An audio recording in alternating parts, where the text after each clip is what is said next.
Fala galera, vamos aí fazer um videozinho sobre minhas operações de hoje aí, dia 22/4.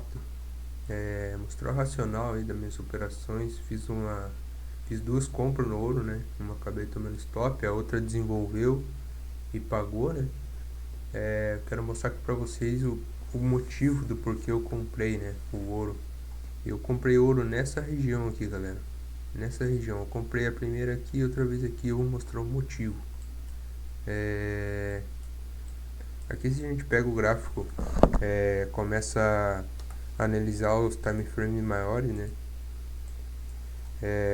A gente vê claramente que o semanal tá extremamente comprador.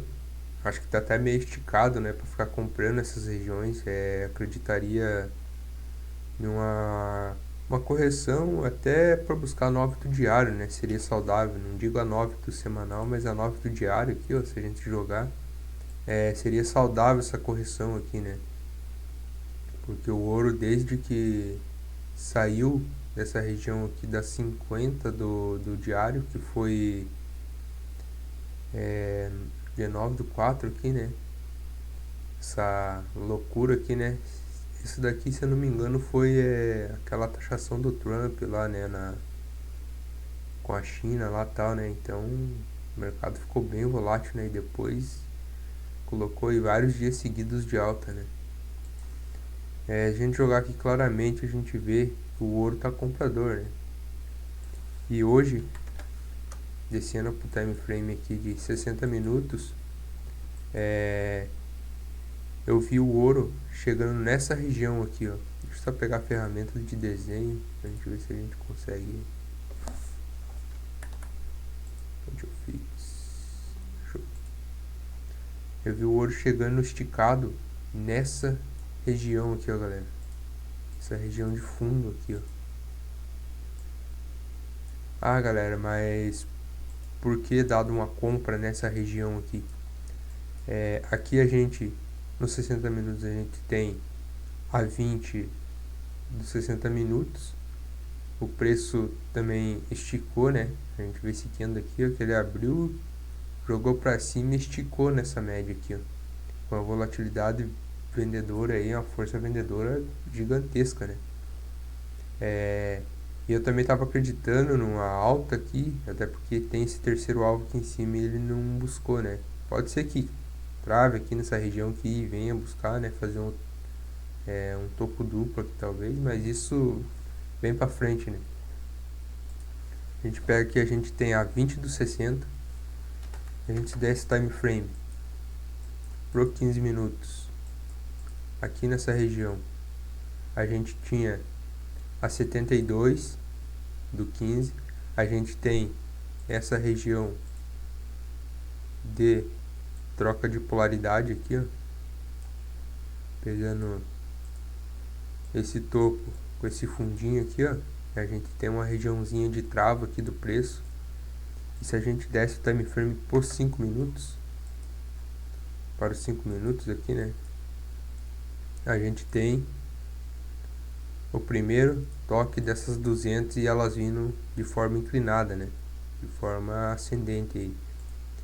Agora elas deram uma leve, ficaram um pouco retas aqui, né, flat no preço aqui, por causa que o preço já começou a trabalhar bem para baixo delas aqui, mas elas estavam bem ascendente, né. Aqui, nesse primeiro momento aqui, ó, eu fiz uma compra nesse cara aqui dos 5 minutos, quando ancorou já aqui, ó. Deixei meu stop atrás dele, não quis deixar aqui atrás da região, né, porque na minha visão, se ele viesse aqui, eu pegaria de novo aqui, né.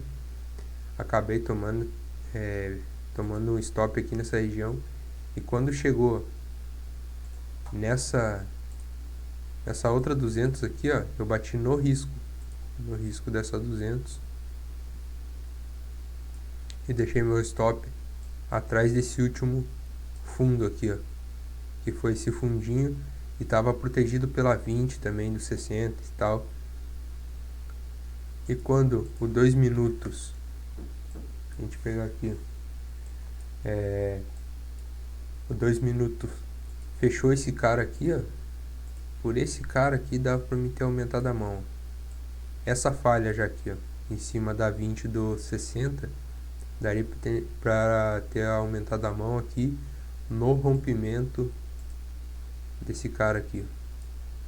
Porém, quando esticou um pouco para cima e o preço começou a ganhar força, eu aumentei a mão aqui, ó. Eu aumentei a mão nessa região, quando rompeu esse último topo aqui, ó, esse candle aqui, aumentei a mão, meu stop já estava aqui, nessa região, né, abaixo desse último fundo aqui, ó. Eu fiz um aumento de mão aqui, meu stop estava aqui, e quando chegou, eu ia soltar uma parcial na 9 do 5, porém, o preço ele esticou para cima, deu uma respirada, né, ficou um pouco desconfortável aqui, e quando ele chegou nessa regiãozinha aqui, ó, aqui em cima, eu fiz uma parcial. Ah, por que eu fiz uma parcial aqui? Porque a gente tinha a 50 do 15 minutos bem nessa região aqui. Então, por experiência já, né? Geralmente quando o preço ele tem essa média de 50 aqui, às vezes ele começa a travar nela, começa a entrar muita defesa vendedora e não pega a 9 do 15, né, que seria a minha região de parcial.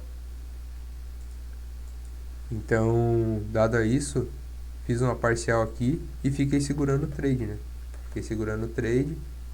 A gente voltar aqui, ó. Fiquei segurando o trade. Ele ficou fazendo esse zigue-zague aqui, né? Ó.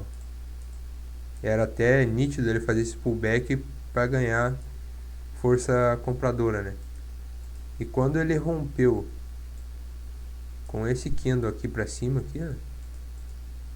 Quando ele rompeu essa regiãozinha com esse candle, opa, errei aqui. Com esse candle forte comprador, eu trouxe meu stop todo para essa região, né? Mas ficou no stop gain aqui. Só que aqui, galera, eu vacilei, porque se a gente pega esse fibo aqui, ó,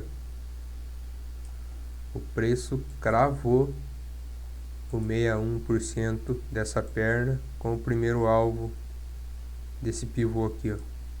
Pode ver o range ali, ó, ele não bateu, mas ficou dentro do range ali, ó, 61. Então aqui aqui era ponto de saída e eu fiquei vacilando. Eu vacilei muito porque eu queria, né, e o preço não faz o que eu quero, o mercado não faz o que a gente quer. Eu queria buscar essa região aqui em cima do 61 macro, do 61 da perna inteira, né? E o preço entrou defesa aqui, fez 2 candles fracos comprador e entrou outra defesa aqui, ó, nesse cara. E aqui eu vacilei muito. Eu deveria ter pulado fora dessa operação, fiquei segurando, o preço foi, gingou aqui e me tirou na proteção, né? Aí tudo normal, mas tenho que ficar mais ligeiro com isso, até porque eu tava olhando o contexto do 60, o 60 tinha ativado ali e tal, uma estrutura de PC, porém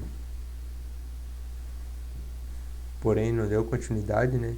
E era uma região até de respiro só do preço mesmo, porque as médias já estavam fazendo essa inclinação para baixo aqui, as 200 principalmente, né?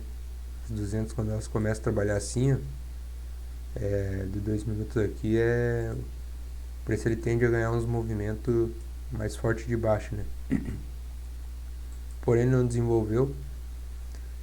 E é isso, né? Saí na proteção aqui. Poderia ter colocado no bolso um trade aí que pagou um risco retorno legal, né? Deixa eu só colocar aqui pra vocês verem. Fiz a compra aqui. Meu risco era esse. E o retorno era tudo isso daqui. Se eu sair no 61 aqui, ó, era tudo isso daqui de retorno. Porém acabei vacilando, né? Me tirou na proteção ali, mas tudo bem. E agora é aguardar, né? Até tava olhando aqui para fazer uma compra nessa região das 50 e juntamente ele é as 200 do 15 minutos, porém o preço travou no pivot point aqui com a 500 do 5 e já entregou o respiro que a gente queria, né? Porque ficar essa região aqui para vender também não tá legal. Daria até uma venda aqui nessas regiões aqui, tentar achar uma venda nessa regiãozinha de troca de polaridade aqui, né, tal, ó. A região aqui troca de polaridade, ó. O preço travou a primeira vez, né? Mas não ficou legal, né? Não ficou legal, não tava com a visão vendedora aí nesse momento. E agora o que resta é aguardar, né? Eu quero mostrar outro trade que eu fiz no S&P. Eu fiz um trade de venda no S&P às 4 da manhã em ponto, né? Que abre aí, tá abrindo a Bolsa de Londres, né? Eu fiz uma venda exatamente nesse cara aqui, ó. Ficou um pouco caro o gatilho, né? Porém foi um gatilho vendedor saindo das 200 do 15 minutos. Se a gente pegar o contexto do 60, ó, aqui nessa região a gente tinha a 50, 60 minutos, e ainda mais que o preço ele vinha trabalhando no movimento de alta, né? A gente vê aqui, ó, pelo 60 também já fica claro da gente ver. Ele vinha trabalhando nesses movimentos de alta aqui, né? E aqui era um ponto de respiro do preço. E foi aqui que eu fiz uma venda, juntamente aqui, ó, região de troca de polaridade, 50 do 60. Se a gente desce por 15 minutos, a gente tinha a 200 exponencial do 60 minutos, do 15 minutos, perdão. E se a gente desce para os 5 minutos, a gente tinha 500 aqui também. E aí a gente filtra melhor ainda, a gente pega tendo o gatilho pelo 2, que dá um pouco mais de confirmação, né? Dá até para pegar pelo 1, dá, mas pelo 2 fica mais legal, né? Confirmação melhor. Eu estava objetivando como alvo essa regiãozinha de troca de polaridade aqui, ó. Eu ia vir pra cá com esse trade, porém eu cometi um erro não operacional, mas um erro de detalhe ali, que eu acabei fazendo essa venda aqui. Vou trocar aqui.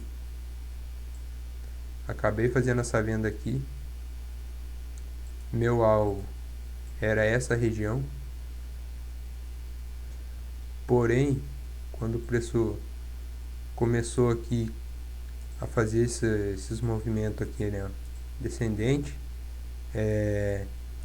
eu fiquei um pouco desconfortável com essa região aqui da 20 dos 5 minutos, porque fechou quente o gatilho comprador e eu vim protegendo a operação, né? Primeiro eu desci pra cá, depois eu desci o stop pra cá, ó. Só que infelizmente eu não deixei a margem esqueci o nome agora. Eu não deixei a margem do spread, né? Do spread do ativo, ó. Um spreadzinho alto. Então quando voltou nessa região de topinho aqui, ó, esse movimento que esticou para cima, o spread me tirou na proteção e o preço fez o movimento que eu queria até aqui embaixo, né? Pagou o alvo ali, que era um respiro ali, e eu fiquei chupando o dedo nessa, porque só o spread só foi me tirar e pagou o alvo. Não tem o que fazer, né? É natural isso. Mas depois eu não consegui olhar para compra, porque tava na cara dessas 200 do 15 minutos. Se ele faz um pullback aqui, né, no pós-rompimento dessas 200, ficaria legal. Porém, não fez, né, não deixou nada aqui pra gente. Fez um pullbackzinho por cima da 500, porém era uma região de vendedor aqui, né. Um olhar, a visão macro era vendedora nessa região. E fica um pouco desconfortável agora, né, pensar em compra aqui nessas regiões aqui, ó, porque muito provavelmente região de retração desse movimento, ó, 61, já tem 7,5 aqui em cima, então já fica um pouco desconfortável, né? E é isso aí. Me tirou na proteção aqui, me tirou na proteção do ouro. Um dia basicamente 0 a 0 aí. E aguardar, né?